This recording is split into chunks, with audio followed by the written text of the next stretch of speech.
hypnotic dance. She holds me here with only a glance. She's over me. She's over me.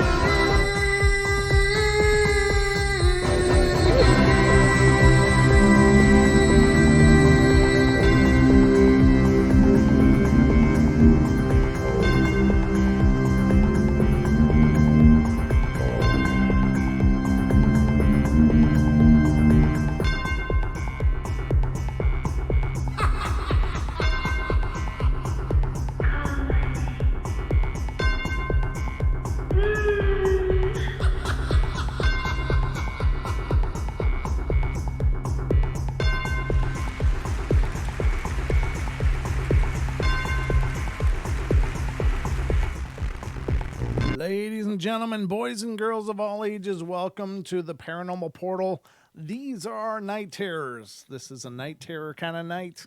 Night of terror. Terrible night. I hope it's not terrible. But welcome to the show, everybody. I'm your host, Brent Thomas, and we are here to give you as much entertainment as we can possibly squeeze into about 55 minutes worth, and hopefully you leave here absolutely entertained and satisfied. I hope you're having a great day. Thank you for spending your night here with me, at least for a little while. These are the shorter episodes, so they're not quite an hour long, usually right around an hour, but it's just my opportunity to reach out and be a part of your life just a little bit more during the week.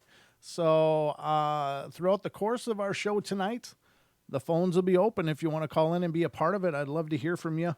It's always fun to talk to you guys and hear what you've experienced and talk about what you've seen or been through or whatever. So I'm excited to hear from you. Hey, Taco, good to see you. Hello, everybody. Stacy, how are you? Blue Line Bigfoot's here. Nessie's here. YTFP Chris is here. Marijin is here. Chris Jarvis is here. Lindsay Bay is here. A bunch of people are here, but just looking. I better pull up the whole participants. So who did I get? Donnie, how you doing, Donnie? Isaac is here. Nessie, I already said. Renee Cruz is here. How you doing, Renee? Rob is in here. Rob Bartnick. The farm's here. Pharmacy's here. And, of course, the Duke is here as well. How you doing, Duke? Good to see you, brother. We'll be seeing Duke very shortly. Just a little over a week from today. We'll be knocking on the door over in Duke's land and going to be tearing it up there in Coloma. So it's a very exciting time. But and once again, YTFP Chris. And I think I got everybody. So thank you to those who are here. Please give us a like. Please subscribe if you're not already. We've got a growing, developing show that is the Paranormal Portal, and we would love for that family to continue to expand. So we'd love for you to be a part of it. So hit the subscribe, hit the likes, give us a comment, and after you subscribe, ring the bell, and you'll be notified anytime we do anything if the bell works, which is... it's kind of like Microsoft built it. No, I'm just kidding. All right. So anyway, I hope you guys are ready because it's time for bed.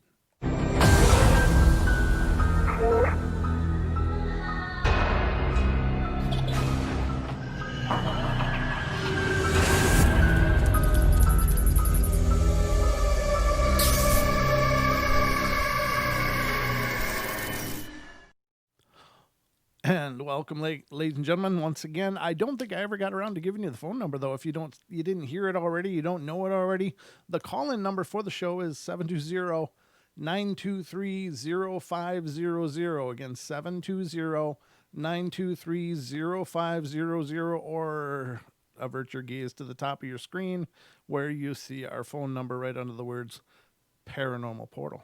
So it's up there, along with this fine text over here, which is how you can donate to the Paranormal Portal. If you want to help support what we're doing, you can certainly donate, or you can head over to teespring.com and check out our fine line of portalware.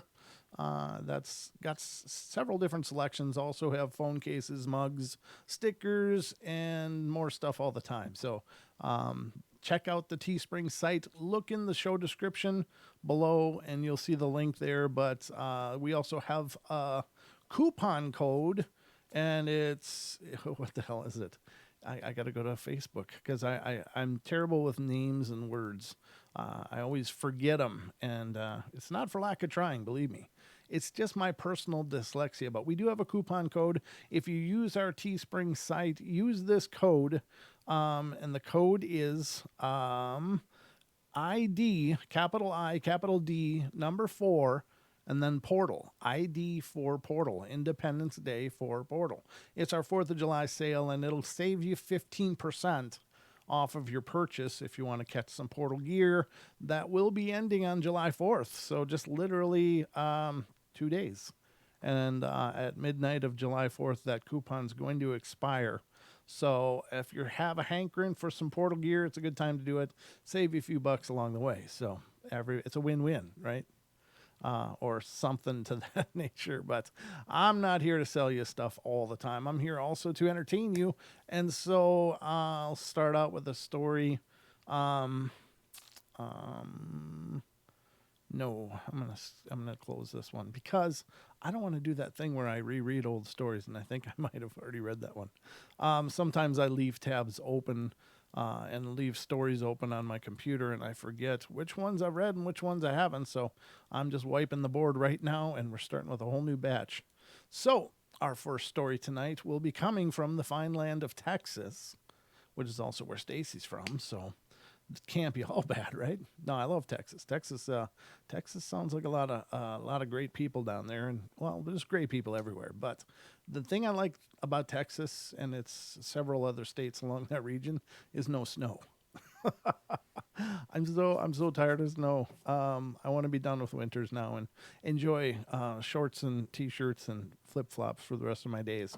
If I had my druthers, but I don't think I have my druthers yet. So anyway, let's get to Texas, and this has to do with haunted places. So let's see what's going on with haunted places. It says, okay, it all started when I was 12 years old, and my mom bought this house. It was a nice home, didn't look haunted, but it was haunted.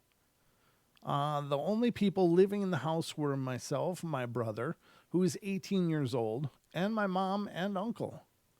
So we all got settled in, and the first few nights, nothing went wrong, but everything was going to get bad. The first thing that happened was when my mom asked me where her brush was. I told her I didn't mess with her things and had no idea where it was. My mom found it in a particular spot in the guest room, but for some reason the brush kept disappearing, only to be found in that very same spot in the guest room. One thing that would always happen is I would hear someone talking. It'll only happen when I'm alone in the house, and everyone has said that they too have heard someone talking when they're alone as well. The only thing I hated most was when my dogs went missing. They would always go missing, the gate would always be opened, and no one could open it from the outside. But we were always lucky they didn't wander off too far. There was a fingernail polish problem. My mom went into her room, finding fingernail polish all over her bed. Oh, that's horrible. She was mad. She didn't blame anyone in the house because she hid that kind of stuff where nobody could find it. Well, bye-bye sheets. Yeah, that sucks. Sheets are kind of expensive. I was a little stunned. You go out and you can buy really cheap, crappy sheets. But if you like some quality, you're going to pay for it. So that's an expensive problem. The next thing was when my mom was at her house alone. She was in her room doing something, and she told everybody that she felt cold and felt someone just watching her. She knew it was a ghost. She told it to go to the other side, and it never came back.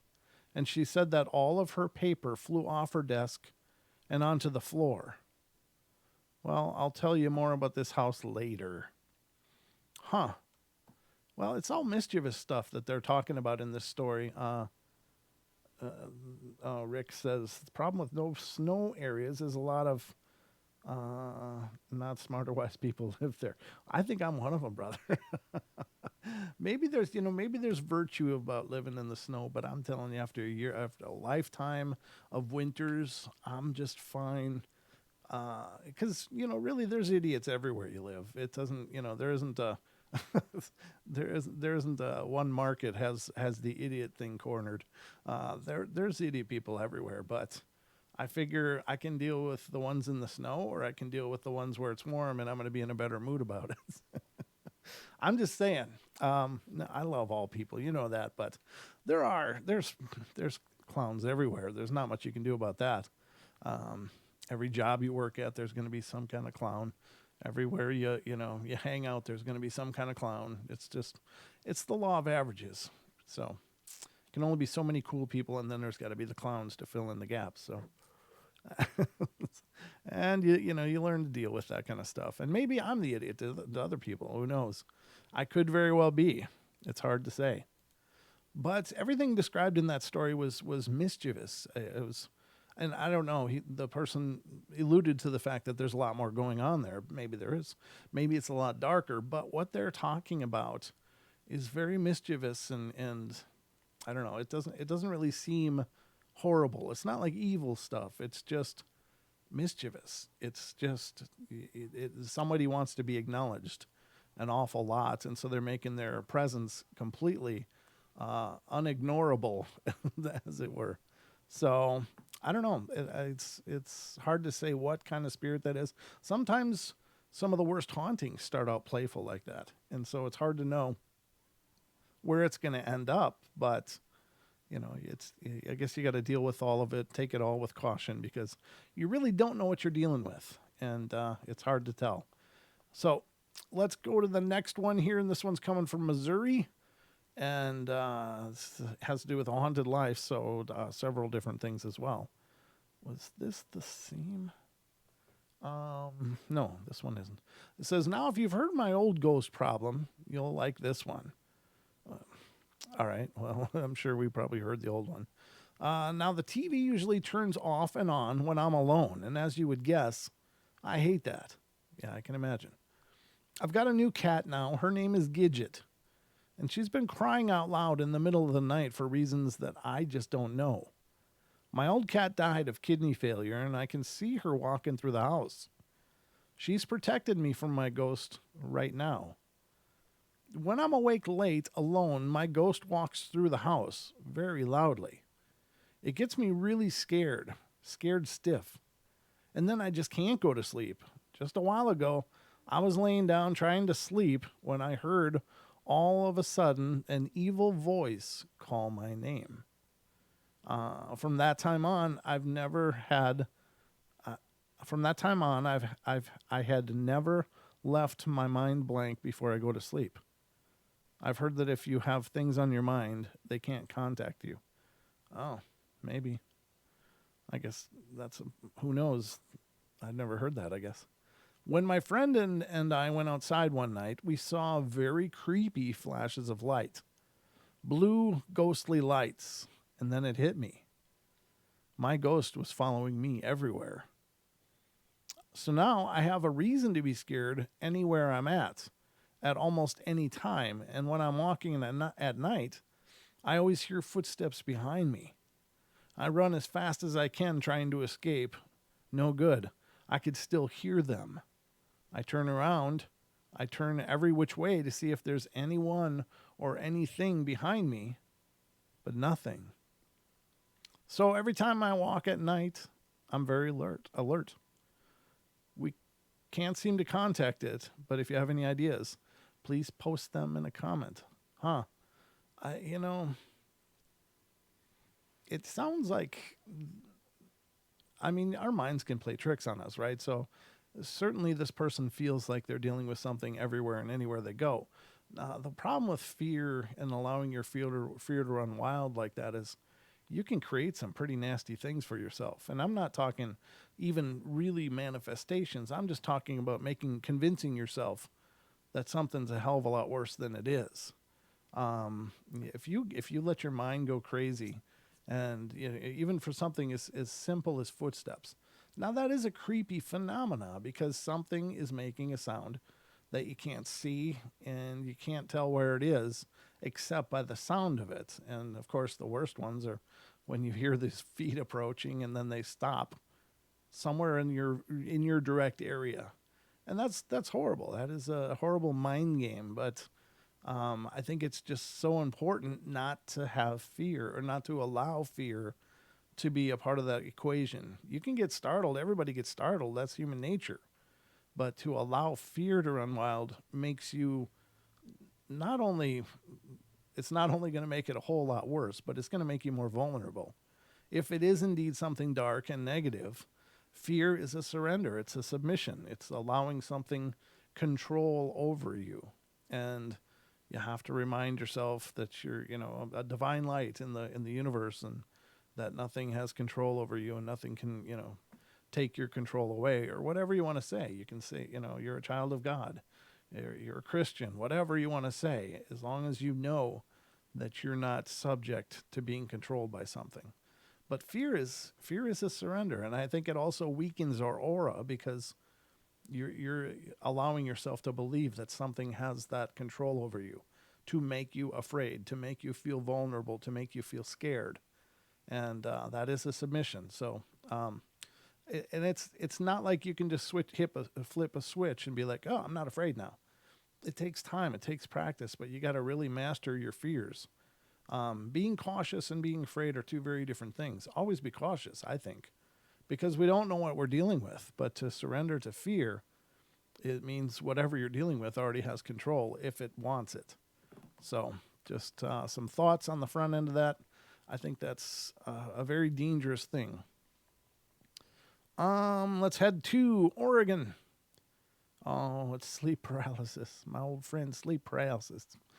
Let's see what they're saying in sleep paralysis this time. Sometimes these stories are allegedly about sleep paralysis, but they don't seem to have the traditional sleep paralysis thing going on.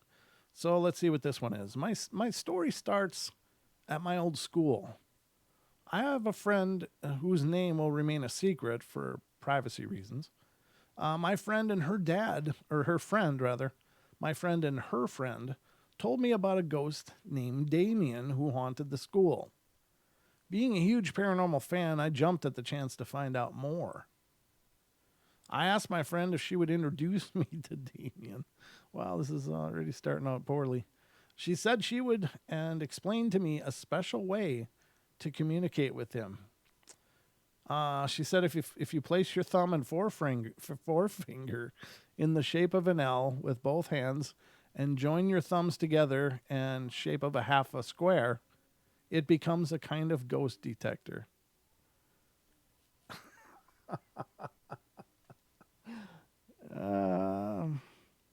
Okay. This is going Twilighty in a hurry, isn't it? Hold on. Yeah, I don't think this is going to be a real valid story, but we'll continue because it's very interesting. She also said that using this technique, using this technique requires you to ask only yes and no questions. And if your fingers bend inwards, this means yes, and outwards means no. I can't believe I'm reading this. I've tried this many times, and I swear that each time I did this, my fingers always seem to move of their own. Well, I spoke to Damien like this on a regular basis, and my friend warned me, though, that I must say goodbye to Damien before disconnecting my fingers, or it could anger Damien. I listened to her carefully, and after a while, me and another friend got cocky and decided that we would challenge Damien. We ended the chat with Damien multiple times without saying goodbye. A few days later, I was attacked, and as I lay in bed trying to sleep, I felt a huge pressure all over the front of my body. I was lying on my back and feeling of a knife stab in my back. I couldn't move at all, and then suddenly, it was gone. I know it wasn't dreaming because I was awake for hours after that, not daring to close my eyes. My other friend still has regular contact with Damien and keeps on informing me he will attack again. The friend who knew Damien tells me to be very careful. I'm kind of scared and wondering if this has happened to anyone else. So, so this is a ghost detector, apparently, ladies and gentlemen. I don't know. There's some really hokey, weird ideas out there, right? Uh well, there you there you have it. Funny thing is the story was called Terror in the Twilight. There's some Twilight going on there for sure. Sparkly vampire kind of stuff. This one's coming from Illinois, and it's haunted places. So let's see what's going on in Illinois and their haunted places. It says, I just moved to LaSalle, Illinois, almost 2 years ago. My cousin used to drive me past this park, and during the day, I always felt a little weird about it. I didn't know anything about the place until just recently. My cousin and I were playing Ghost Hunters, and she sent me a link about McKinley Park in Peru. And I read the story and so many more that I don't remember the details. And when we drove past it one evening, I thought it was something about a baby crying late at night. And I had a really strange feeling, a feeling of fear. And I started to cry and had shivers go up my spine. I told my cousin that there was something about the baseball field. I couldn't figure out why. Why a baby? It had to be someone else, someone older than an infant. And a few minutes later, I arrived home and searched the internet again. I found the story regarding this park, and it said that it used to be a school. A boy died in the basement, and they tore down the school and made it into a baseball diamond. I drove past this park again 2 nights ago. I started crying. I felt the worst fear I've ever felt. And I immediately stopped the car and told my cousin I couldn't go down the street. I reversed my car and sped as legally fast as I could and got out of that area quickly. I've never seen a ghost or anything. I felt its presence and it didn't feel too good. I'm hoping this is all in my head, so to speak, because I'm really scared to even think about going past there again at night. And again, this is like a psych out kind of thing, I think. Now, are there energies and impressions places hold? Sure. I don't know. I think that spirits. What do I say? How do I say this? I think spirits can be powerful entities, but I don't know about this powerful. At least not if it's a normal ghost kind of thing. There are, of course, other kinds of things out there that I think are much more powerful. But I think your normal ghost is going to be, I mean, it'll probably have an area of influence, but I don't think it would be a whole park. I don't know. That just doesn't seem right to me. And I guess I have no reason to say that other than I just don't believe that. For some reason, that's like a whole lot for just a human spirit. And now I'm not diminishing the power of a human spirit, but if it's a, I don't know. I'm just throwing ideas out there, I guess, but it doesn't seem like if there's that much of an influence, an area of influence, then this very well may not just be a child spirit or a kid spirit or a human spirit. It might be something much more, if indeed it's real, but I suspect this person has probably psyched themselves out so completely that they can't drive by the place. I mean, you gotta, when you're thinking about these things or talking about these things, those have got to be, I mean, psychology is real. People really do freak themselves out. People really do overreact and psych themselves out all the time. I mean, it's kind of in our nature. So when you have somebody that has, this fixation about the paranormal and this one area in particular and has done all this obsessive research about it, then it becomes so much more because, they're feeding it their own fear and trepidation. Again, fear comes up. And so, I don't know. It doesn't sound legit to me completely. The area might really have a presence and might have had some terrible things happen, but I think this person's reaction is more self-induced than the actual phenomena. All right, let's go to the next one. This is from California, and it has to do with psychic and mediums experiences. This one's kind of long, so it's going to take a little bit to get through.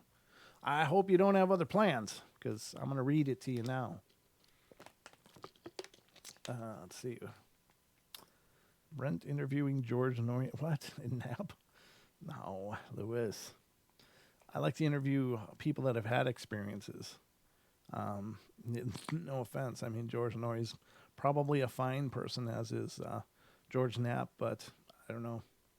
I'd rather talk to people like everyday people that experience things or researchers that are researching things. That to me is much cooler. Didn't George Knapp do a lot on the Skinwalker Ranch though? Wasn't that his thing? In that case, for George Knapp, I'd like to talk to him for that in that regard. But I don't know about George Norrie. Not that it wouldn't be neat to meet both of them, but it's not real big on my list. I'm not into the whole hero worship thing too much. So, this is California Psychic Medium. It says, sometimes I wake up in the middle of the night just confused. Me too. Every night. Why am I not sleeping? What's going on? Most people most people do that at one point or another. From time to time, I shoot up in a wake in a panic. I had just dreamt something of a something tragic, a murder or some kind of sexual assault. And I know what you're thinking, that it's got, what's that got to do with anything? Sorry, it's written really weird. The answer, I don't know.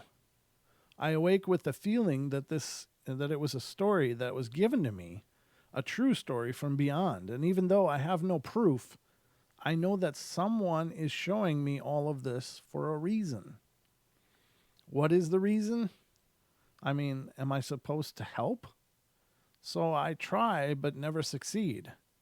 Every day that I live, I see ghosts. Sure, that may sound weird to you, but not as weird as it is for me. I'm a psychic medium, and this is my life. The other day, I was being held to sleep, and the dream I dreamt was so terrifying, it left a bad taste in my mouth all day. There I was, a blonde woman, and I was trying to stay alive. Yes, alive. Every move she made was in every attempt to stay alive. This man had captured her and would have taken advantage of her, but instead she gives it up willingly. And then at one point she asked him if he has to kill her. The man is a very ugly older man with gray, stringy, long hair. He was at all extents ugly, with a bulbous big nose and weathered face, and he replied that he had to, and that he was sorry. That's horrible. The next thing I know is I'm watching a woman who had just tried so hard to survive be smothered by a pillow. Her eyes a cold steel gray. She looks straight, and then her eyes shift to the right, and they're frozen. She's gone. Her hair blonde and wavy, and the look of dead in her eyes. The man who killed her, in what appeared to be a calm state. Fast forward, the man drives off with her body to a remote area, to an old abandoned house in the middle of the night, and throws her across the front of the property with no care. He left her there in the cold, dark, remote lot. I woke up traumatized. When I get dreams like this one, I feel the pain and fear of the victim. I'm haunted by these images, and they leave an imprint in my mind so vivid that's all I can think about the entire day, maybe even a week. First, the feeling is scary, and then I just accept it, and it slowly goes away. I keep having this vision, and it happens every day. A woman in a pink V-neck sweater is arguing all night in a kitchen with what I think is her husband. The woman's 30 or so, very attractive, and a ponytail. And her husband's around 30 as well, well-dressed, good-looking, and they continue to fight. Suddenly they're fighting loudly, and then comes the stab right in the heart. He falls, and then she stabs him again 4 more times. She is crying as she has the knife in her hand, and she wipes her brow with her bloodied hand, and her husband, on the floor, is now dead. I see this image over and over daily, and even tried to figure it out. who it is, but whoever is showing me this needs to finish the story if they can. I think I get all these visions because someone is trying to get justice from beyond the grave. It makes sense to me. How about you? There's more here. To some, to be a medium is a real gift, and the ability to some, it's all fictitious, made up by one's own mind.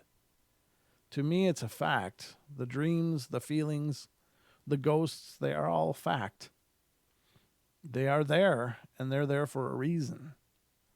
Maybe it's that they have unfinished business, or maybe they want justice, or maybe it's because they can't let go of something, but need to, and all they're asking for is my help.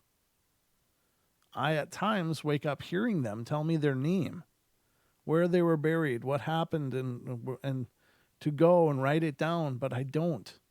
And I'm mad that they gave me such a detailed horror story, but I can't help but think that if I had, maybe I would have gotten justice for some lost or forgotten soul out there. So instead of being angry, half asleep, and want them to go away, maybe I should try and listen harder so I can get to the bottom of these dreams, feelings, visions. The best I can do is try and listen.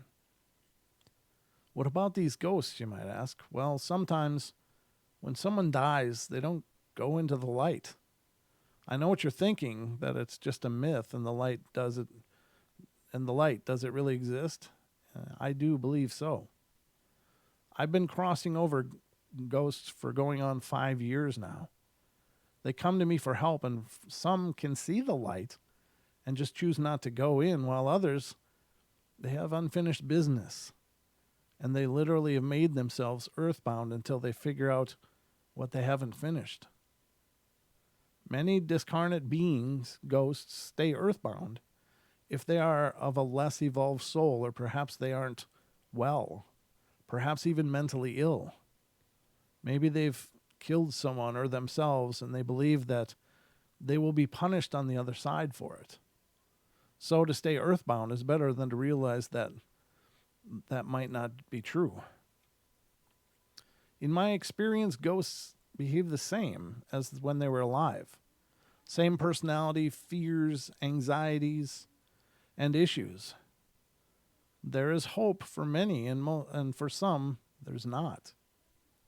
So they will inevitably stay earthbound for years, maybe 10, maybe 100, maybe forever. And these ghosts are not highly intelligent or have baggage, to say the least.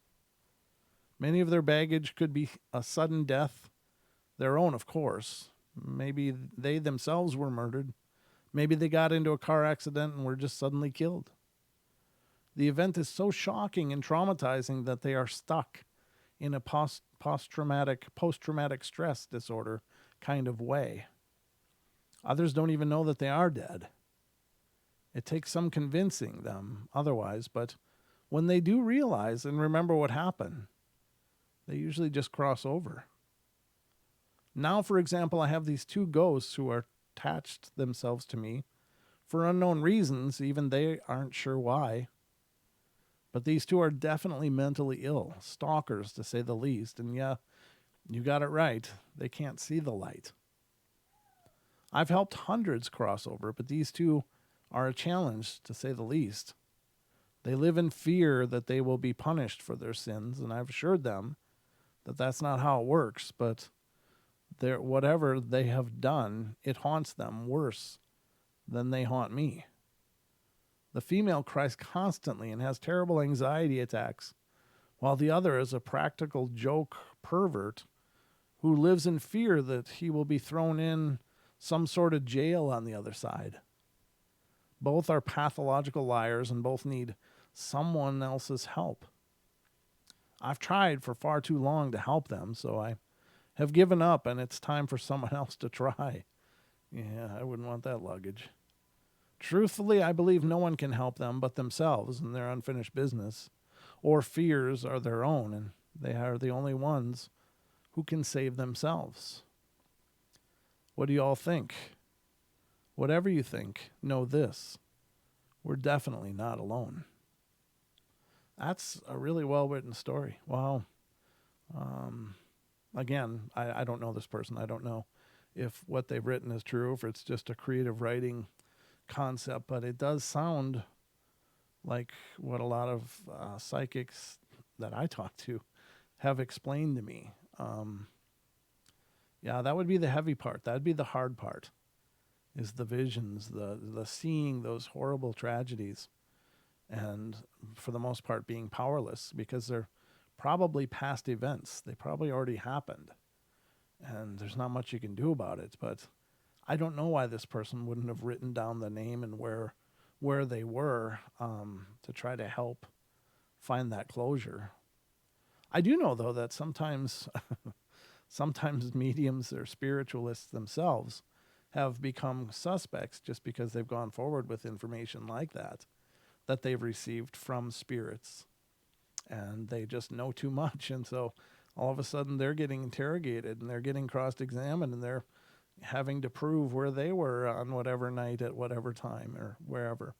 And so that would be the sucky part. But I imagine if once you get over that, if you were a psychic and you had a rapport with somebody like a detective, then you could probably go to them regularly and not end up on the suspect list. That's got to be horrible. I don't know. That's I guess the dark side of that whole gift is seeing the things that you can't unsee and feeling those emotions and being helpless to just do anything but experience them. That's got to be horrible, horrible stuff. Wow. Pretty dark, ladies and gentlemen. That's not good. All right. So, I mean, I don't even watch horror movies, for God's sakes. I just can't do it. I don't want to watch people do that whole, fight for your life thing. That's disgusting to me. I mean, don't get me wrong. I'm rooting for all of the people trying to live, but it doesn't work out well for me. All right. So, let's get to the next one. And this one's from Illinois again. And this has to do with apparitions, voices, and touches, because touches happen. This one's a lot shorter. It says, "My name's Katie, and I'm 29 years old. I've been reading a lot of spiritual encounter stories for a while and decided just to post my own. This is the first experience I have had. At the age of 6, I was spending the night at my grandparents' home, something my brother and I did really quite often. We slept in a small room next to the main bedroom where my grandparents slept. Falling asleep was easy that night after I said my prayers. Sleeping on my back, I don't know exactly how long I was asleep, but I was woke up by a hard knock on my forehead. Laying there with my eyes closed, I was scared. It hurt, and I felt the tears well up in my eyes. Thinking it was a nightmare, eyes still closed tight, it happened again. This time I flung my eyes open and sat up, and nobody was there. Crawling to the foot of my bed, I looked over the bed frame to check the floor, where my brother would always lie when he was there. But I forgot he had not spent the night at my grandparents' this night. So the thought of him being the typical mean brother flew out the window. I heard my grandparents snoring in their room and curled back up into bed and cried myself to sleep. To this day, I will not lay on my back to sleep. Eesh. That's horrible. That is terrible. I don't know. That's horrible. I don't know what it'd be like. That would suck. You'd be sound asleep and suddenly poof. maybe this person's a snorer. I don't know. That's not good though. That's a pretty bad precedent to be having happen. You're getting uppercuts as you're sleeping. Just saying. I'm opening a few more because we burned through those pretty well. We got about, 15 minutes or more left. We got as much time left as we choose to take, I should say. Hope you guys are doing great tonight. Thank you to everybody that's here. All 54 of you. Hope you enjoy these ghostly encounters. I enjoy bringing them to you. Good to see you guys. I'm just looking at the chat. Idaho, come on vacation. Stay on probation. Duke's talking about there? I'm living in Idaho. Oh, Mary Bond's talking about a paramedic tried to keep a man alive, but it didn't make it. Huh. I'm sorry. I shouldn't try to jump in the middle of chat and figure out what the hell's going on. The chat is its own animal, that's for sure. You guys have, there's two shows going on, the show and the chat show. I don't always know what's going on. Always fun in here. You're right, Taco. It is. It's a good time in the portal. Call in, absolutely. Thanks, Duke. Keep calling.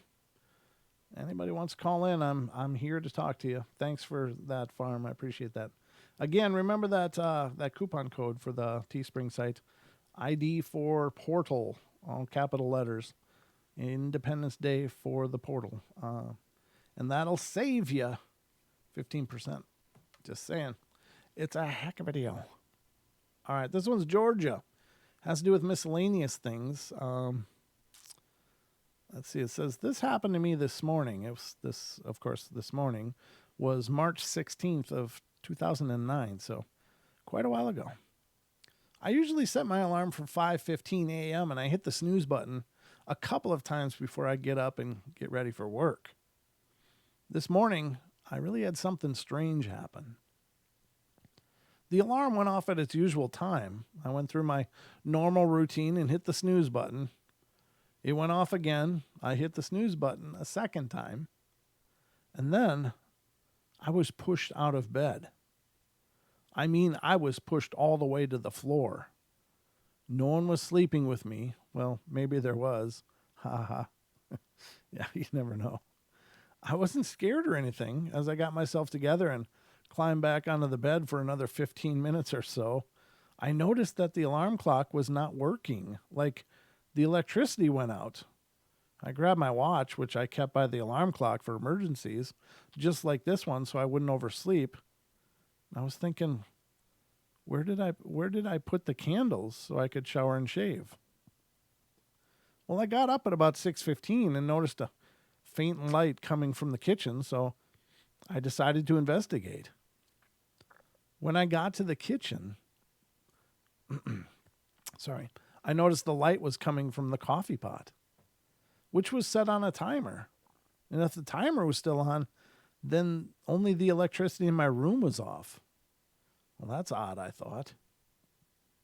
Anyway, went to the bathroom for my normal routine morning manly ritual. Morning manly ritual. Lights were working, etc. I got back to my bedroom and noticed the clock was still off. I thought, great, I broke my alarm clock. I decided to unplug the clock as to not have any current going to it, and when I pulled the dresser out to unplug the clock, I found out it was already unplugged. I plugged it back in and flash, flash, flash, the clock came on. I'm not sure how the clock got unplugged, but most of all, who or what pushed me out of bed to get me up for work.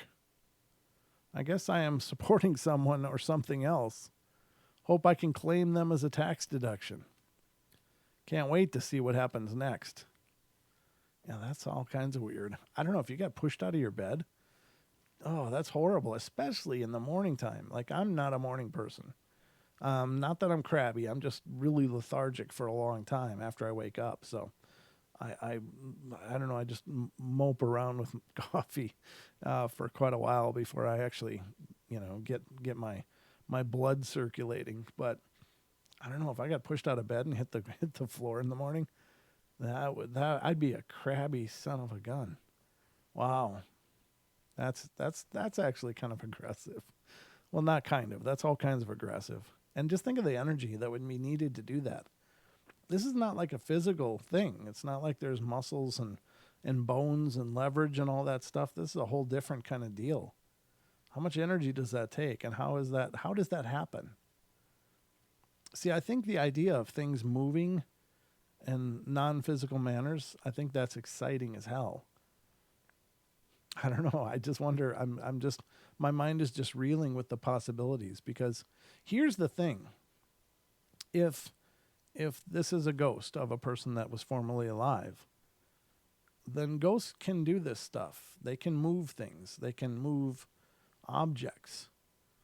And if they can do it, then we can do it. In my opinion, in my mind, it's like there's no difference between us and these other spirits that are still here doing this kind of stuff, except that we have a body. So is there something about having this physical form that mutes that ability somehow, or makes it not work as well? I don't know. It doesn't seem to make sense that that's the case. Or is there just something that's freed up? Like in our physical form, as we're in a body, our abilities mapped directly to our genetics. In other words, is that because there's a switch that's turned off in our genetics, that if it was somehow turned on, we could move things with our minds, and we could use more than 10, 15% of our brains or whatever. What is it about our biology that seems to have a direct relation to that? But when spirits are passed on from their physical form, and they are these energetic forms, they don't seem to have those same hurdles. And I don't know. But it makes me believe that it must be possible. It must be possible, because if it exists for a ghost, it exists for a person. This is the same energetic being. It's just whether it's in a human form or not.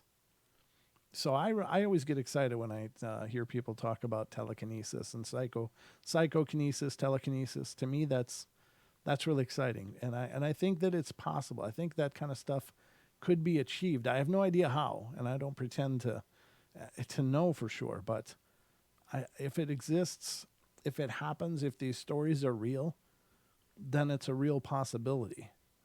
And again, my old adage, if only one of these stories I've ever shared is real about things moving, if only one of them, of the thousands of stories that I've read throughout the course of this show and shared, my own experiences included, seeing a chandelier pull out of the ceiling, just pulled out. It wasn't just like, oh, it was, just barely on a thread and hit the ground.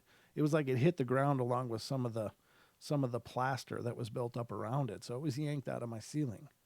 I've seen that happen, and it just occurs to me, why is it only possible this way? Now, there are reports of people having psychokinesis or telekinesis. There are reports of that. I don't know. I believe it's achievable somehow. I just don't know what it would take. There's got to be some correlation between our biology and our spiritual energy. That either mutes that or makes it really hard to tap into. But it's curious all the same. So, this is coming from Texas. Has to do with family and friends visits. Says, this is the first time I've shared one of my stories, so here goes. Well, my grandmother and I were pretty close. I loved hearing her stories and spending the night at her house. I didn't have many things in my life that I could count on, but she was always there. My grandmother got lung cancer around the age of 82, and we all thought it was over. It hurt a lot for her to go through chemo, but she fought it. Almost a year after being diagnosed, she was in remission. Good for her. Everyone breathed a sigh of relief, and she made it through. About 4 months later, my grandmother would be gone. Right before it happened, though, I had a dream. It was of the whole family standing around a gravesite with the rain pouring down, and as the rain stopped, a huge wind started to blow, and I smiled, and I looked at one of my cousins and said, "Grandma's here." My grandmother had a way of calling the wind, which came in handy on those hot summer days. I didn't think anything of it until the day of my grandmother's burial. The wind picked up, and I just had to smile. It was warm and caring in a weird sort of way. She was there for us that day. I realize now that she may have been preparing me for what was to come. I didn't cry as much as I thought I would, because I knew she would come to me whenever I wanted her to.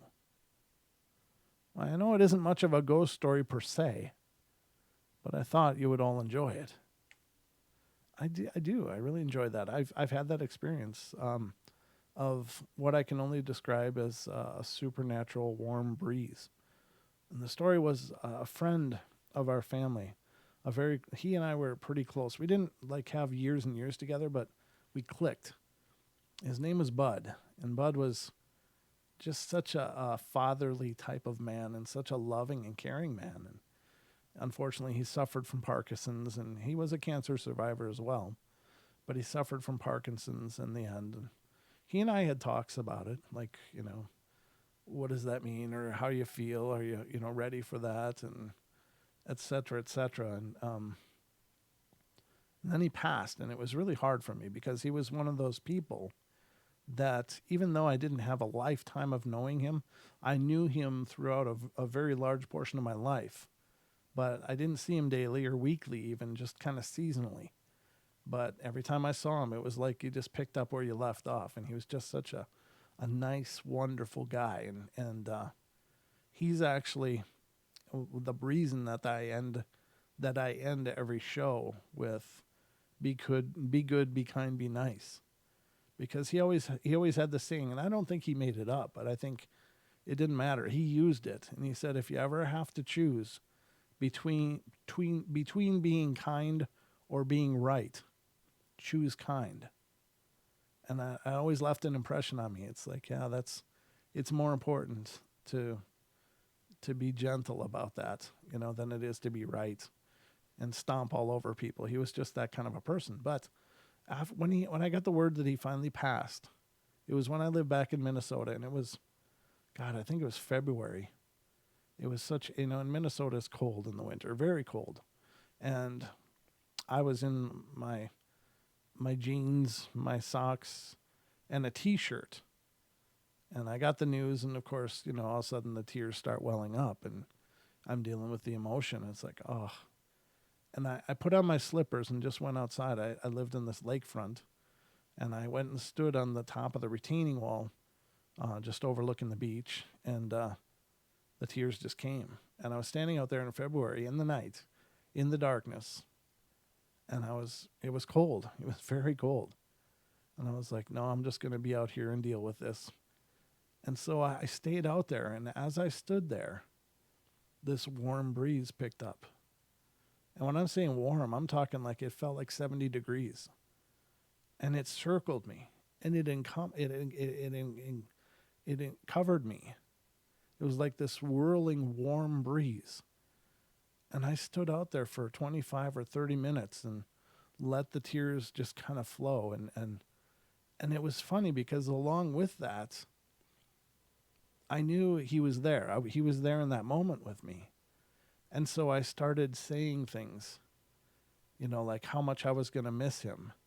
And it was like every time I would even think of things that I was saying, the answer, his response would be in my head. It was like this incredible telepathy.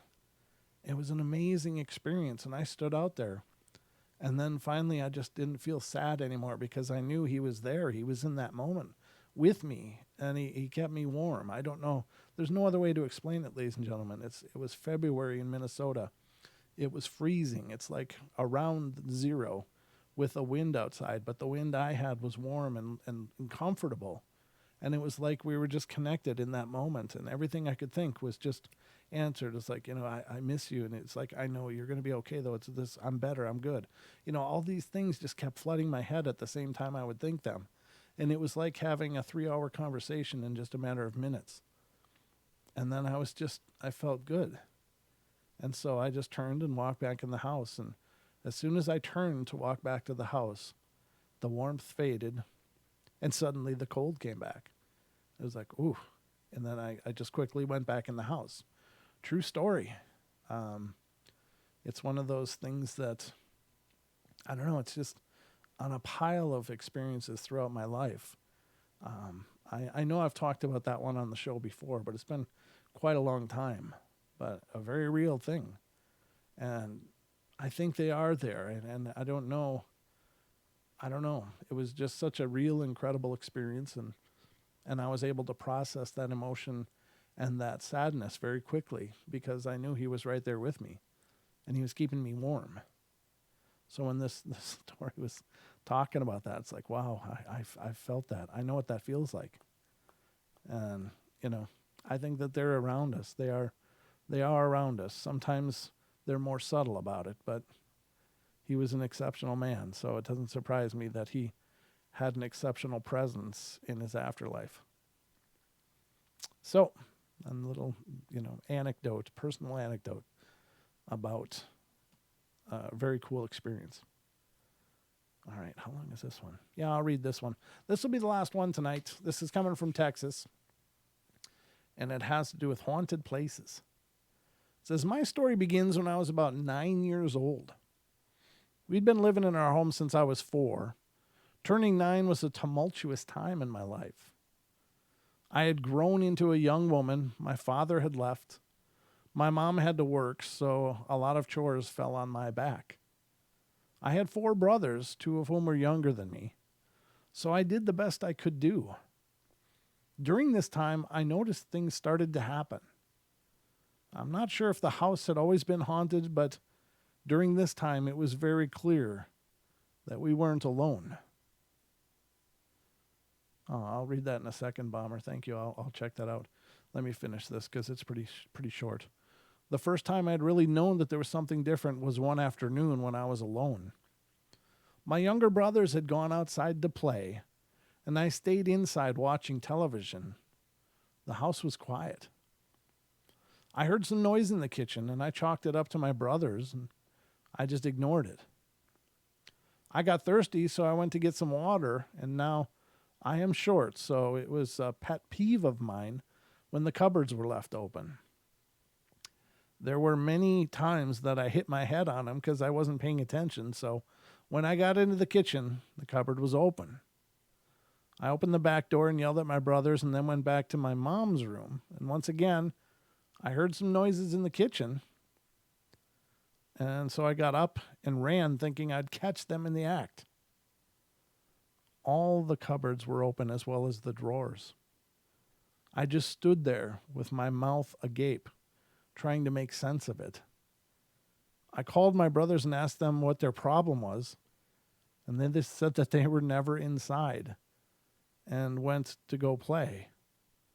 Well, I turned and closed all the cupboards and then ran to my mom's room and shut the door. Many other things happened in the house, including shadow people, apparitions, and more poltergeist activity. But that's a whole nother story. Speaking of poltergeist activity, she's 9 years old. The father left. Her life just changed. She could very well be manifesting that activity. That's very common in poltergeist situations. There's usually a young pubescent or prepubescent female at the center of it. So I think that's very interesting. Bomber says, when my friend's grandmother passed, she stepped outside the hospice and she saw a bunch of pigeons on the power line, and all in white. She said she knew her grandmother was there. That is beautiful. During the time when we were burying my grandmother in the family cemetery plot back in Minnesota, I'd never seen something like this before. But she loved nature. She loved animals. She lived. It was her house on the lakefront that I ended up living in after she passed. But she always had these binoculars, and she would sit and watch the birds out over the water. She would watch the boats. She just liked to look. She couldn't swim. She was terrified of water, but she would always watch. And on the day we buried her in the cemetery, there was like this whole hundreds and hundreds and hundreds of white birds that were circling high above the cemetery. And it was like in this perfect circle right above us. And I thought, wow, could that be her? Could that be her letting her presence be known to us? And I pointed it out to my family that were standing right by. I'm like, look, check that out. And I'd never seen something like that before. And I grew up in that area. So I'd never seen, I'm not sure what kind of white birds they were. And again, I grew up in that area, but there was a whole flock of them, and they were all circling way up in the sky. Just like, I don't know, maybe bringing her home.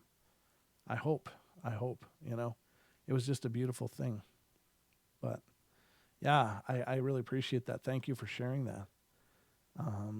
I do think that they give us signs, and if we look for them, and I think a lot of people dismiss those signs. Like they just think, oh, um, she kept that dough until it died. What is Jimmy saying? I'm looking, Jimmy, to see what's bomber. Wow. When my grandfather passed, about 2 days later, a white dove landed on her shoulder. She kept it, and it was fine. We called it Morris after my grandfather. Oh, that's cool. Wow. It just adopted her. That's beautiful. Yeah, that's really a beautiful story, Jimmy. Thanks for sharing that. I think they're with us, folks. I really do. I think there's probably hundreds and hundreds of stories of people seeing and experiencing these kind of things, but people just don't talk about them. Maybe to their close friends, and that's where they stay. But that's one of the reasons I love the show, is that suddenly all of us start sharing ideas and experiences, and somebody can relate to it. Somebody can relate to something, and they start sharing their experiences. And then we find out that the paranormal is not so paranormal after all. Maybe it's way more normal. It's just that people are just starting to talk and share their experiences more openly than ever before. That's really cool. You guys make this show great. Every time you guys pitch in with some thought or idea or experience, it always makes it so much better. So very cool. I think that's all I got for you guys tonight. We're in a little bit over time, but that's okay. I'm happy to share a little more time with you guys. I'll be back tomorrow night. I don't think there's going to be a show on the 4th, though, just so you know. Unfortunately, it doesn't look like our community is going to have fireworks. It's like, why? I need fireworks. So I'll have to probably pull up some videos of fireworks. Just go on YouTube, put them on the big screen. Well, what do you do? But I hope you guys enjoyed tonight's show. Thank you to everybody who's here with me. Again, please make sure you're subscribed and you hit the bell so you get notified, and please spread the word. We're trying to make the portal grow and become bigger, better, and greater than it is, and it's all about you guys continuing to spread the word as you have done now. Again, I've never spent a dime on this, advertising this show, which is great because I don't have a dime to spend on it, but but you guys have made this happen. You guys have made it grow to the size it is, and you guys will make it what it's going to become. So thank you all for that love and support. Thank you to all the wonderful comments I get on YouTube every day. I love going through and answering them, and I appreciate you guys sharing your thoughts on there. So that's all I got for you, but no show on the 4th. Sorry, Nessie, it's a holiday. I don't know. Good night, Brent and Portal. Family weirdos, Ethan. Brent's talking us into overtime on his own. Yeah, I didn't even need a phone call this time. I just did it on my own. That's the way it's done. Yeah, I'll respond to comments. You just keep participating, and it makes it harder for me to shut the show down. Just saying. Whether it's a phone call or a comment in chat, if I see it, I will respond to it. But that's all I got for you tonight, guys. Love you all. Be good, be kind, be nice. Take care of each other. Help each other out. Find the magic in every day, and remember to laugh as much as you can. And have a great day tomorrow. It's Friday, and I'll be waiting for you right here, 7 p.m. Pacific Standard Time. So hope you'll join me. Good night, everybody, and sweet dreams.